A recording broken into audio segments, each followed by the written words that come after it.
Hey everybody, it's Cesar with the Symphony Advertising Podcast, and today we are going into the second episode of the resurgence of SAP. And once again, real quick, for those who don't recall or haven't heard it, I am making this basically because there's a bunch of clients that come that aren't quite ready to hire a marketing agency. So they're stuck in between doing their own thing and needing help with marketing, right? Basically local service mainly. And so this is going to be a free resource that I'm going to refer to people, to say, hey, I know you're looking, and I'm actually thinking of like specific people, or businesses that I have come and asked for help. And while I have done some for free, you know, I can't keep doing that because I have like 4 clients that 2 are like completely free. 2 are like bundled in, like they have multiple services for like a very low price. And, I would rather be like, instead of being like, hey, sorry, I can't help you. I can be like, hey, sorry, I can't help you directly, but I have a video on this.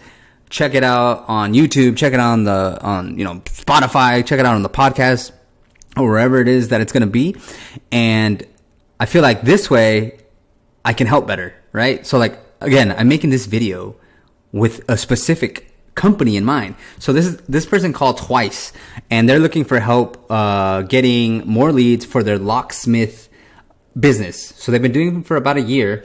They cannot afford the $250, so it'd be like $750 a month, right? So they can probably afford anywhere between $250 to $500 a month. And the goal is, hey, I have this much money. How do I get more leads via Google, right? Via the online platform. And what I'm going to recommend, as pretty much all recommendations go, unless you have like a product-based business or like something else, something weird, I'm going to recommend Google Ads, all right? So for that specific client, I recommended local service ads. So if you don't know what local service ads, and not everybody gets this, local service ads it's similar to Google Ads, so Google PPC, like this right here. If you can't see my screen, it's one of the first results on Google search engine. It says ad on it. That is a Google Ads result. That's PPC, right? That is not a local service ad. A local service ad is, and again, I'm on my screen, so I'm going to look up lawyer in Houston. I'm going to click it. And so this is a PPC ad. The ones with text, Google Ads ad.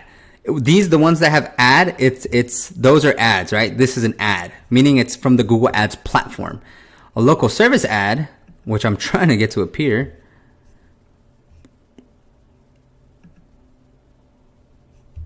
so let me try specifically criminal lawyer Houston.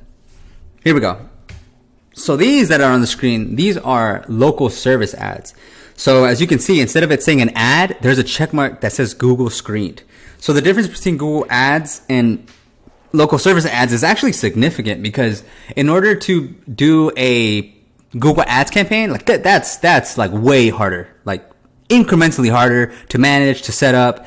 And you could destroy that easily. Like you can spend thousands of dollars and not get anything from it if you do it like way off. Hopefully, watching this stuff will help you steer it in the right direction, but you can really mess up on that.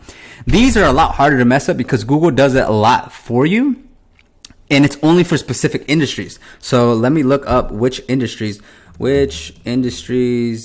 can use local service ads. It's quite a bit, but it's not everybody. So, because that guy has a locksmith business, I suggested this. So, I'm going to name them out for the people that can't see. So, it's locksmiths, plumbers, garage door, electricians, HVAC, air duct cleaner, appliance repair service, auto glass service, auto service technician, carpet cleaner, event planner, handyman, home improvement pro, house cleaner, junk removal provider, lawn care provider, mover, painter, pest control technician, pet care provider, pet groomer, photographer, roadside assistance service, roofer, tree service provider, tutor, upholstery cleaning, water damage service provider, window cleaner, window service provider. And not all of these are available in all markets. So depending on what state you're in, you may or may not have access to this. So like, it's a very small list. If you look into every possible local service that could be, it's not it's not like a lot, right? They don't even have like doctors on here. They don't have dentists. They don't have, it's cool that they have roofers. So that's what I've made these for. I've done it for lawyers. So it's local service-based business. And I think this is great because again, this allows certain industries to build an ad where if somebody looks up locksmith near me, it'll just show whoever has signed up and has been screened and has some kind of budget, right? Like this one's also different from Google Ads because in Google Ads platform, I hate that Google names everything Google something. So it's like you say Google like a million times. So like, okay, so Google Ads is one thing, local service ads is another thing, but they're both a Google product. In Google Ads, you get charged every time somebody clicks on your ad. So it's called PPC, pay per click. So a click might cost $2, it might cost $10, it must cost $5. It just depends on what it is you're working on, what industry you're in, how competitive it is, which keyword it is. Lots of things that go in. With local service ads, Google only charges you if somebody clicks to call from the ad, or they submit a form through the local service ad. So I'm going to click on, shout out Basu Law Firm. So if you're watching this, I clicked on the Google listing for it, right? The Google local service listing. It opens up another screen. It says the company name, the reviews, 424 is really good. It shows the Google screened. You won't be able to have local service ads if you don't pass the verification. So yeah, if you have a misdemeanor, or if you don't have certain insurances, depending on your industry, if you don't have your bar, license, then, there are reasons you can't add it, right? So when I open it up, it shows me the company name, what number to call. So if I click this number, then they'll be charged, right? And there should be a form. So no form. So if I call, I think maybe on mobile, it'll do it. If I hit that click to call button, then they'll be charged X amount. But if I just come and look at it, they don't charge me nothing. So it's a good way. It's a more effective way to not spend, not to overspend. So like I said, I recommend this to the locksmith. So let's look at the locksmith thing. Locksmith. And then when you set up the account, it asks you which specific services you provide. So if we take a look at the lawyer example, they do corporate representation, domestic violence, DUIs and reckless driving, criminal immigration defense. So like as long as one of these type of keywords are entered in the Google search, then this ad will pop up. So it's cool because you get to pick like, okay, I'm not just any kind of lawyer. I am specifically these, and I only want to come up for these services. And you can also put that, what area are you in? What time do you want to run it at? What phone number do you want to send it to? So you have a little bit of control, but not nearly as much control as you do with Google Ads. So look, locksmith nearby, guess what? Here are 50 plus locksmiths nearby. This is, if you're watching this, the ones with the green check mark that says Google guaranteed, those are the local service ads. Below that is the regular Google ads. Jesus. And so let's look at this, right? We click on it. So now for the locksmith, it's a little bit different. So who can help? Select the service. So they do, again, Mr. Locksmith guy, this is for you. You can do any of these services you can come up for. Vehicle lockout, building lockout, copy vehicle key. Oh, like make a copy. Copy building keys, new key fob, re-key lock, install hardware, repair hardware. And so if the locksmith doesn't offer some of these services, then they won't appear when you either look up that service or if you look up that service as the search, right? If I look up vehicle lockout locksmith, you won't pop up for that. There's a zip code. You can put the zip code so you can see who is closest to you. So, this is my area, 77007 for the world to know. And, the results are as follows, right? They have, again, the company name, how many reviews they have. And this is where now you got to start like getting competitive even within this field, right? So like why do people click certain ads, right? Let's just talk about local service ads, because if not, we'll focus on this more. Google ads will be mentioned here and there, obviously, because you always want to compare the two because they're very, very, very similar. Like a lot of people won't even know that they are different, right? So with the local service ads, they are much more simple. There's the name, the amount of reviews, what times are open, a business bio, and a phone number. And then if you want to submit a form, right? That's pretty much all the information you get. So the two biggest things here, in my opinion, are number one, where are you located, right?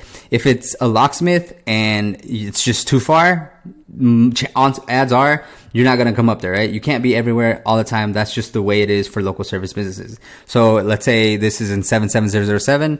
If you're located in 77007, then great. You're probably going to get the call, or you have a better chance of getting the call. If you're located like Beaumont, right? Even though you can say, hey, I want to appear in Houston, when that person calls and you say, hey, are you available, in like the next hour?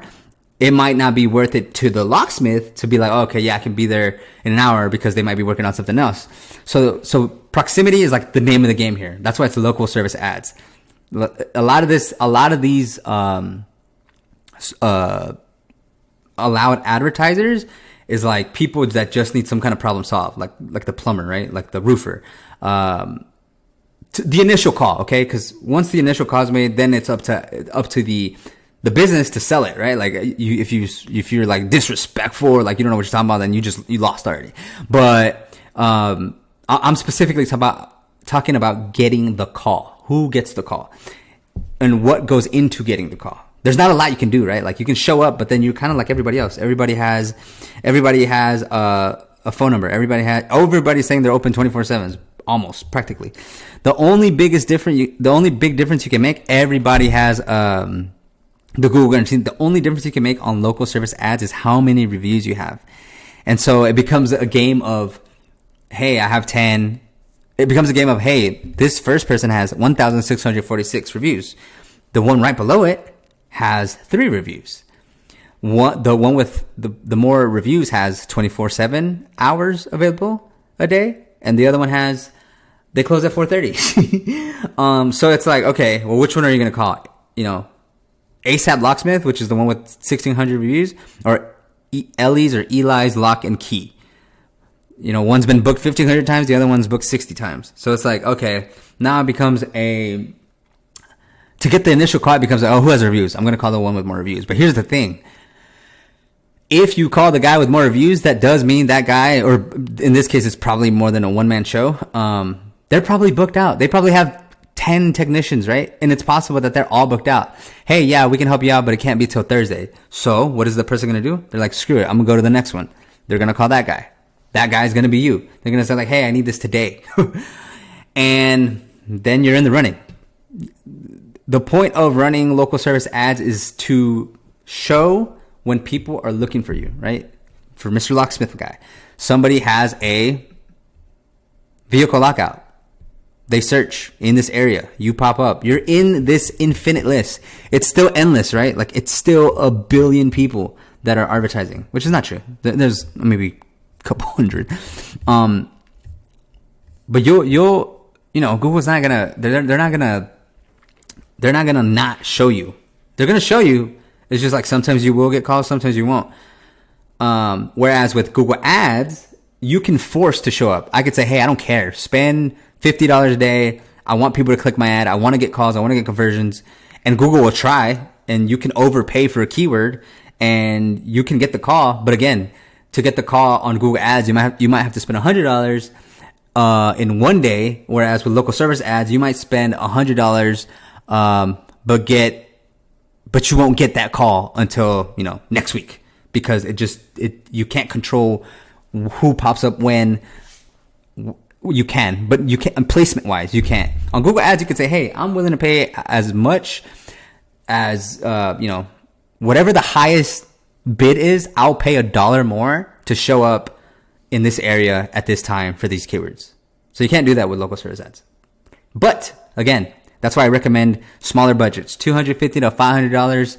Put that here, okay? Mr. Locksmith guy, put that here. And one thing I think people don't know, or businesses don't know, is that you don't have to pay all this up front. Like, you can create it, get started, and it takes it out as you go. So there's thresholds.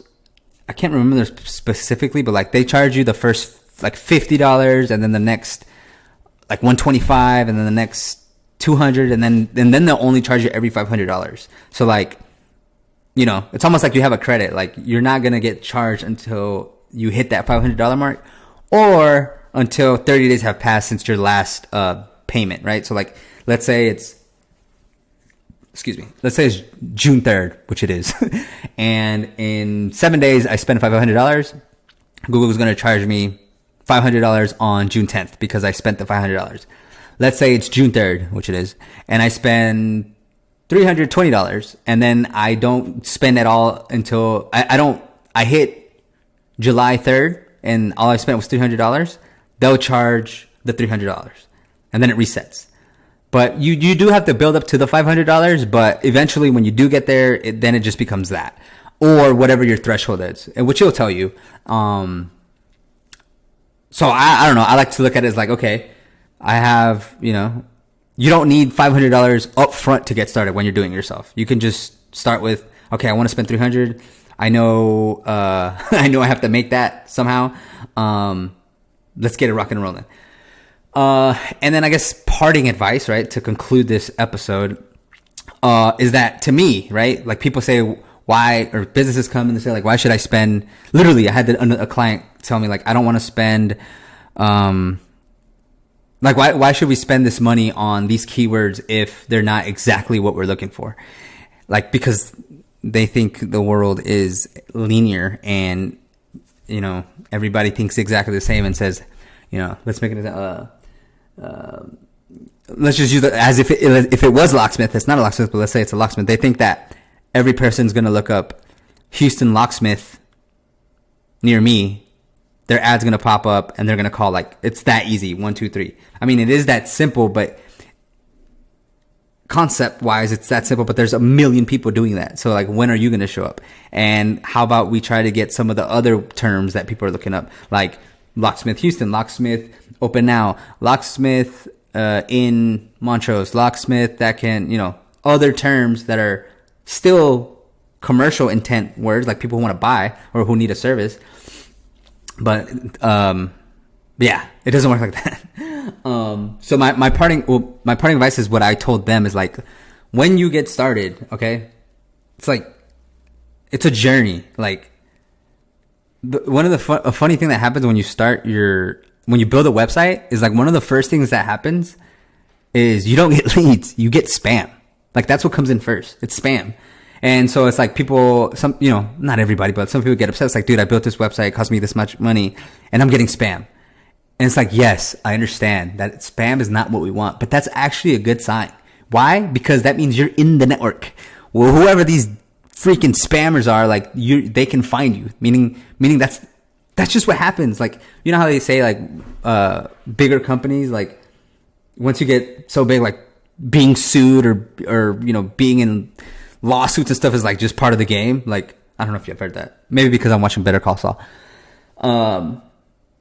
But that's just part of it. So you're going to get the spam and then you're going to get bad keyword clicks, right? We're going to start a campaign. You're going to get calls that aren't good. You're going to get calls of people who don't quite want your service. You're going to get calls of people who can't afford your service. You're going to get calls of people who want your service, but you don't offer that service to that degree.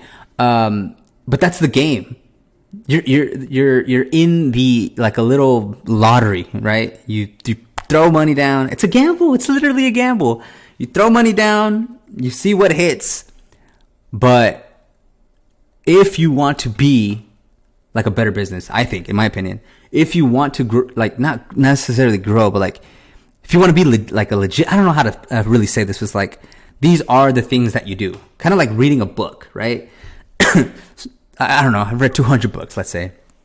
I don't remember none of them. Like if I see a book cover, I'm like, oh, I remember vaguely like a key point. Like, oh, okay, that was about, you know, how to manage your time or how to deal with the difficult situations or, you know, how to look at certain data a certain way. Like that's all I remember about the book, right? So I don't know the book, but the act of reading the book is the point. Like, because you are that guy that's reading the book, you're in that lane of like, okay, constantly trying to learn, to improve, to optimize, to better your business, your life, your campaign, whatever. The same thing is with like doing marketing. It's like, okay, I'm spending $500 a month, but that's just what you do. That's one of the things that you do to do business. That's just one thing. That doesn't include, that's like, there's so much, right? Like marketing is just one small part of it. And I think that's just what you want to include. Like, so for instance, one more example and then I'm done because I'm go forever.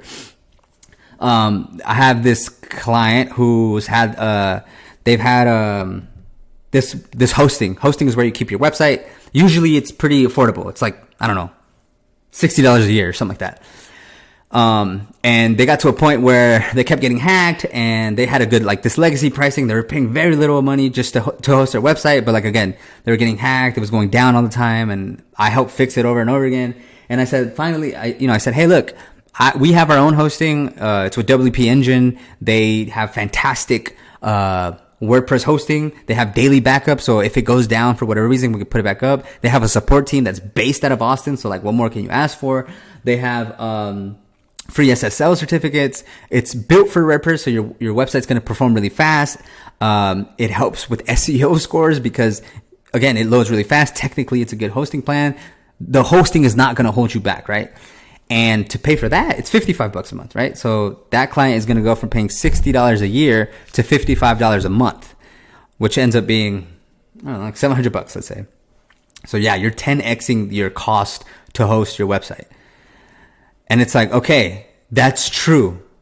But who do you want to be? Do you want to be the person that has, or the business that pays cheap hosting? Or do you want to be the business that has very good hosting, that has top of the line hosting for a website that performs very well? A website, mind you, where all your customers are going to, where people can find you 24/7 a day, 24/7 hours a day, where people learn about your business, your services, who you are, what you are, your pricing, your email newsletter. It's like, so yeah, that was the pitch. And of course it's like, that's true. Anyways, that is the parting words here for Symphony Advertising Podcast, episode 2 of the resurgence, the comeback. That was fun. All right, peace.